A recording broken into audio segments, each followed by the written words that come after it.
কাটোয়ায় গিয়েও স্বমেজাজে দিলীপ ঘোষ ফের হুঙ্কার, বললেন দা অনেক কাজে লাগে, এক দাঁতে সব কাজ হয়ে যাবে। কাটোয়ার অগ্রদ্বীপের মেলায় গিয়ে ফের মেজাজি দিলীপ ঘোষ।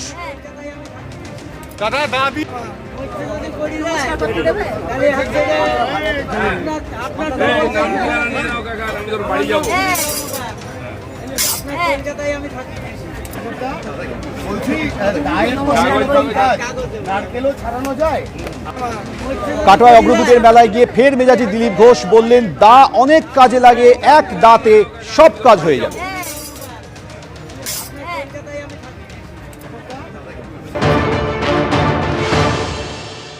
দাটা নিলেন কেন যদি একটু বলতেন দাদা? দাটা অনেক কাজে লাগে।